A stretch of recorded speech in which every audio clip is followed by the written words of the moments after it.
My fiancée said. I'm choosing someone who already has everything instead of someone still building.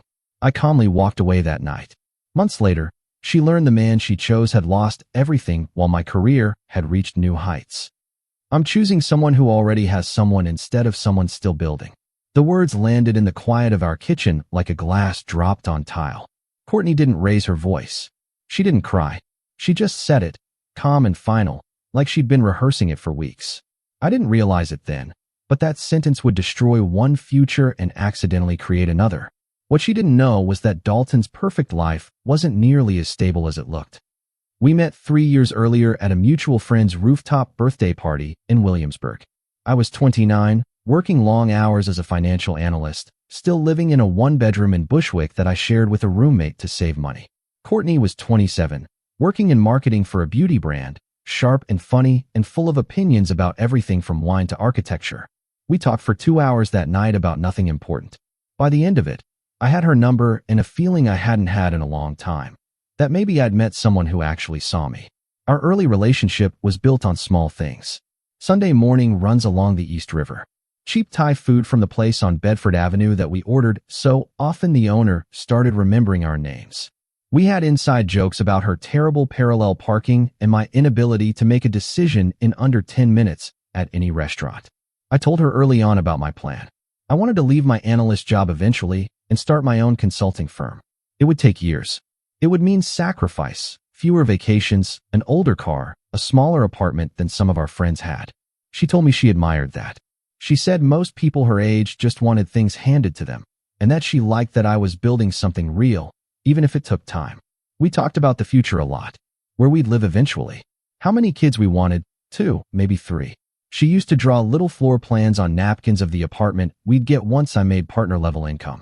I kept one of those napkins folded in my wallet for almost a year. When my company offered me a bonus, I put most of it into an index fund instead of a vacation. Courtney didn't complain. She said she liked that I thought long-term.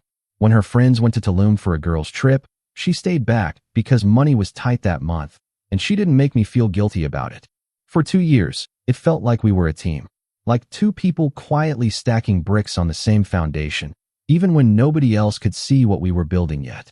Looking back now, there was one moment I should have paid more attention to. It started small enough that I almost didn't notice. We were at a dinner party hosted by her coworker Bree, whose boyfriend had just made VP at a hedge fund. Their apartment overlooked Central Park, floor-to-ceiling windows, a wine fridge built into the kitchen island. Courtney didn't say much during dinner, but on the cab ride home, she stared out the window for a long time before saying, "Must be nice to not have to think about money." I told her we were doing fine. We were saving. We had a plan. "I know," she said. "I just mean, must be nice." A few weeks later, she started following more luxury lifestyle accounts on Instagram. Watches, real estate tours, first-class cabin photos. She'd send me links sometimes. "Look at this place." Not asking to buy it, just commenting on it. I didn't think much of it. Lots of people window shop online. Then there were the comments about my coworkers.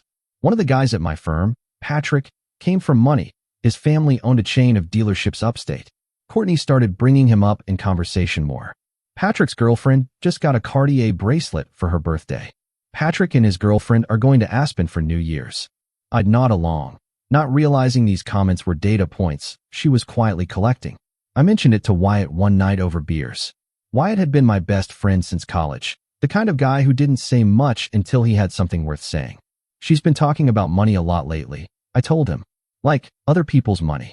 Wyatt set his beer down. "You worried about that?" "No," I said too quickly. "I think she's just stressed about the wedding stuff. Venues are expensive." Wyatt gave me a look I didn't fully understand at the time. "Just keep an eye on it," he said. "That's all." I told him he was overthinking it. We'd been together 2 years. We had a plan. People get stressed during engagement season. I'd read that somewhere. It was normal. I went home that night and didn't think about it again. Then I accidentally overheard a conversation I wasn't supposed to hear. It happened on a Tuesday. I'd come home early from work with a migraine, and Courtney was on the balcony, phone pressed to her ear, voice lower than usual. "No, he's nice. That's not the problem," she was saying. "It's just, I don't know. Sometimes I wonder what it would be like to not have to wait for everything." I stood frozen in the hallway, unsure if I should announce myself. "No, nothing happened," she continued. "We just talked at the gala. He's interesting. That's all I'm saying. I went back to the bedroom before she saw me, and that night at dinner, I asked casually who she'd talked to at the gala. A charity event her company had sponsored the week before, one I'd missed because of a work deadline. Oh, just some guy, she said. Dalton something. He's on the board of one of the sponsor companies. A few days later, I saw him for the first time. He picked Courtney up from a work event because her car was in the shop, and I happened to be nearby, finishing up a meeting nearby. Dalton drove a matte black Range Rover, the kind that cost more than most people's yearly salary. He wore a navy suit that fit like it had been tailored that morning, and he had that easy, unhurried way of moving that wealthy people sometimes have, like the world had never once made them rush. He shook my hand and said all the right things. Courtney talks about you all the time. Good things, don't worry. He laughed at his own joke. Charming. Polished. The kind of guy who probably tipped well and remembered everyone's name. I told myself it was nothing. Courtney had plenty of work friends, male and female. I wasn't the jealous type, and I didn't want to become it. But over the next month, Dalton's name came up more. Dalton had this restaurant connection. Dalton knew someone with a place in the Hamptons. Dalton had just gotten back from Aspen. Actually, the same Aspen trip Patrick had gone on, which Courtney mentioned had been basically the same group. I noticed Courtney started getting ready differently for work events. More effort. New things in her closet I hadn't seen before. A blazer, a pair of heels, a watch I didn't recognize. When I asked about the watch, she said it was a gift from her mom for her birthday, even though her birthday was 4 months away. I should have pushed harder on that. I didn't. A tiny detail about Dalton didn't make sense. Something about the way he talked about his portfolio of properties that didn't quite line up with something Courtney had mentioned weeks earlier about him, between places right now. I filed it away and moved on, the way you do when you're not ready to know something yet. By the time we started seriously planning the wedding, things between us had changed in ways that were hard to name but impossible to ignore. We sat down one Sunday with a spreadsheet, my idea, because I like things organized, and started going through venues.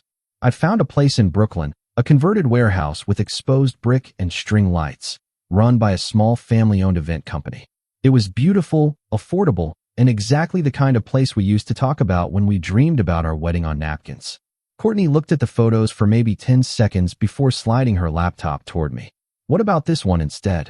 It was a venue in Tribeca, the kind with a website that didn't list prices because if you had to ask, you couldn't afford it. I did some quick math in my head and felt my stomach drop. Court, that's almost 4 times the budget we talked about. I know, she said, but it's so much nicer. Bree's wedding was at a place like this, and everyone's still talking about it. That became the pattern. Every conversation about the wedding turned into a quiet tug-of-war between what we'd planned and what she'd started wanting. The honeymoon. The ring upgrade she mentioned, as a joke, but brought up 3 more times. The apartment. She started talking about moving to a building with a doorman, in a neighborhood that was nearly double our current rent, just to see what it's like. I tried to explain, gently, that we were still 2 years out from where I wanted us to be financially. That the plan we'd built together, the one she said she admired, was still the plan. That if we stuck with it, in 3 or 4 years, we could afford the things she was asking for now, without stretching ourselves thin or going into debt for a wedding. I just feel like we're always waiting, she said one night. Waiting for the next thing. Waiting for the next raise. Waiting for the firm to grow. I'm tired of waiting, Ethan. I didn't have a good response to that. Because she wasn't wrong, we were waiting. That had always been the plan. But it felt, for the first time, like she was looking at our timeline and comparing it to someone else's. The arguments didn't get loud. That was the strange part. They got quiet. Polite. We'd disagree about something, and instead of resolving it, we'd just stop talking about it, like setting down a heavy box neither of us wanted to pick back up. I started noticing she was on her phone more during dinner, distracted during conversations we used to have for hours. When I asked if everything was okay, she'd say yeah, just tired, and change the subject. I told myself it was wedding stress. Everyone said wedding planning was hard on relationships. I told myself once the big decisions were made, things would go back to normal. 3 days later, she asked to meet me alone. She asked me to meet her at the small cafe near our apartment, the one we used to go to on Sunday mornings, back when things were simple. I should have known something was wrong from the way she asked. Not, let's grab coffee. Just, can we talk? Just the 2 of us. I got there first. I remember the weather, overcast, that gray New York light that makes everything look a little unfinished. I ordered her usual, an oat milk latte, and mine, black coffee, and waited. She came in wearing the navy coat I'd gotten her for Christmas 2 years earlier. She sat down across from me and didn't touch her drink. "I need to say something," she said, "and I need you to let me get through it." I nodded. I had a feeling, somewhere in my chest, about what was coming. I didn't know the shape of it yet, but I knew its weight. "I've been thinking a lot," she said, "about us, about what I want, and I don't think I can keep waiting for the life I want to start." "Court, please, let me finish." She took a breath. "I care about you. I do.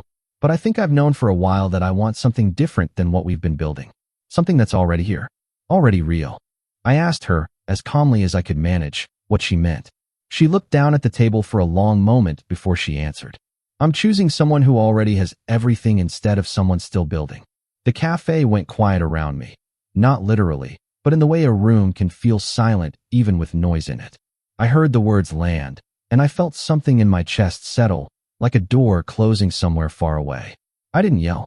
I didn't ask if it was Dalton, even though I already knew.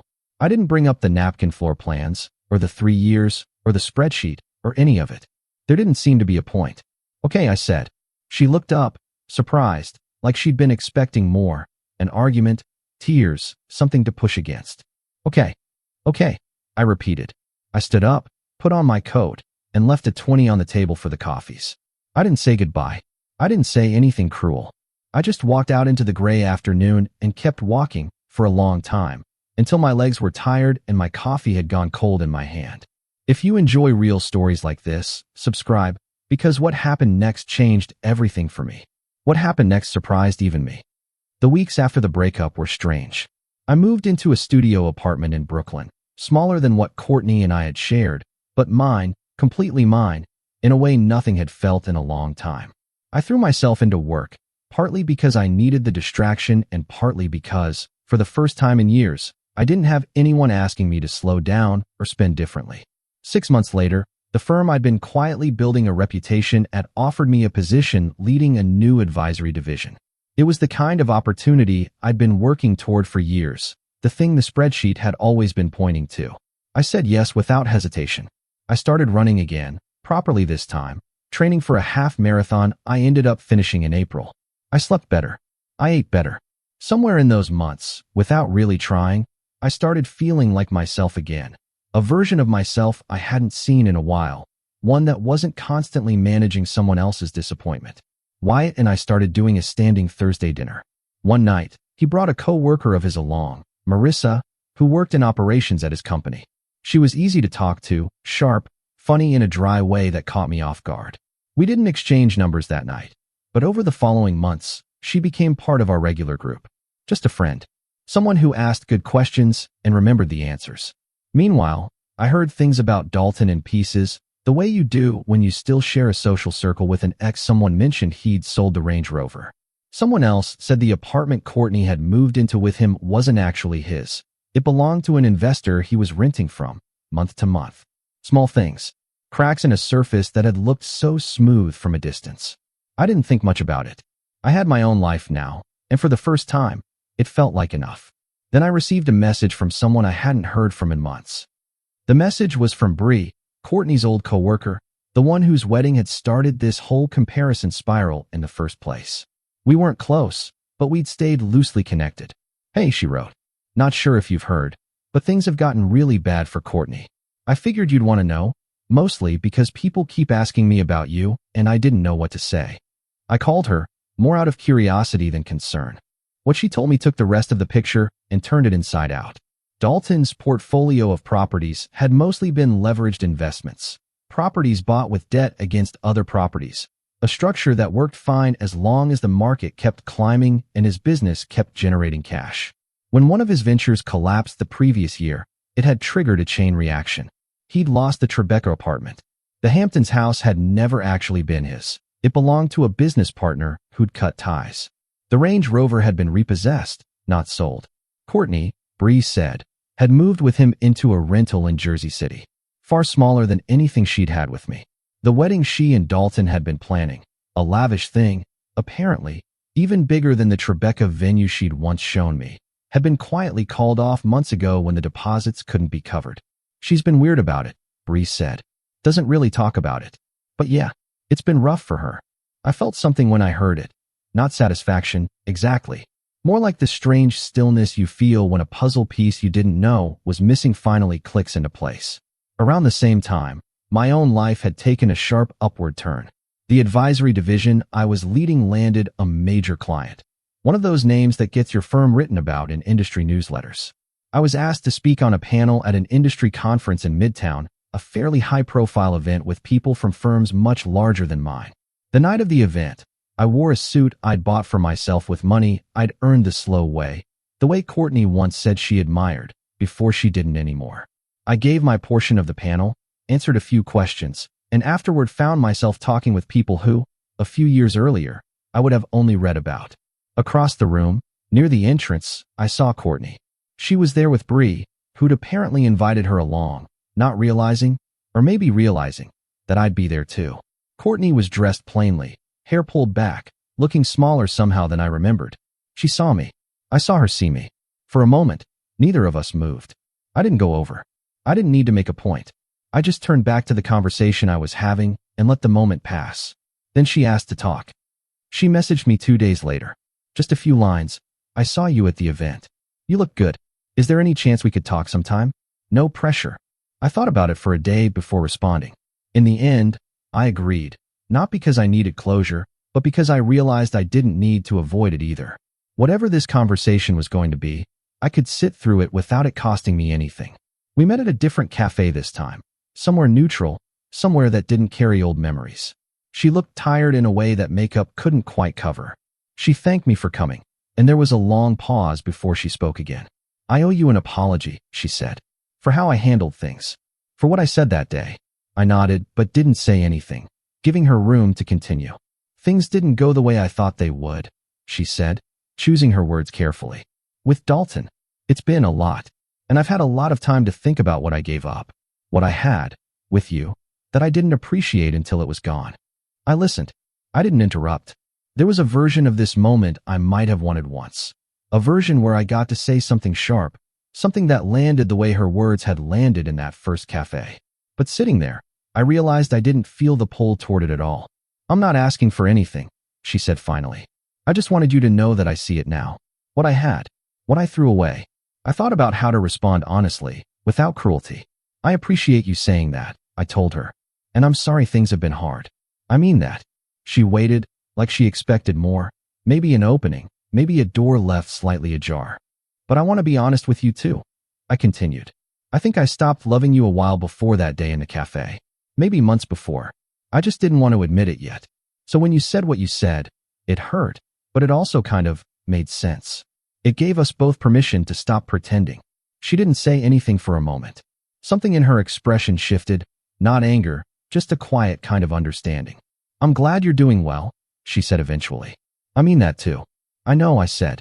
I hope things get better for you. We didn't hug. We didn't make plans to stay in touch. We finished our coffees, and I left first this time, walking out into the late afternoon light without looking back.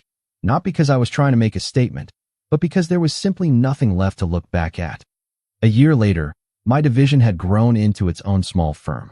Wyatt came on as a partner. Marissa and I had been together for 8 months by then. Quietly, the way good things sometimes happen, without anyone announcing it as a milestone. I heard, secondhand, that Courtney and Dalton had separated not long after our conversation. She'd moved back in with her sister in Queens, started over in a smaller role at a different company. I didn't feel anything when I heard it. Not triumph, not pity. Just the quiet acknowledgement that some chapters close on their own. She thought she was choosing the finished product. She never realized I was still becoming one.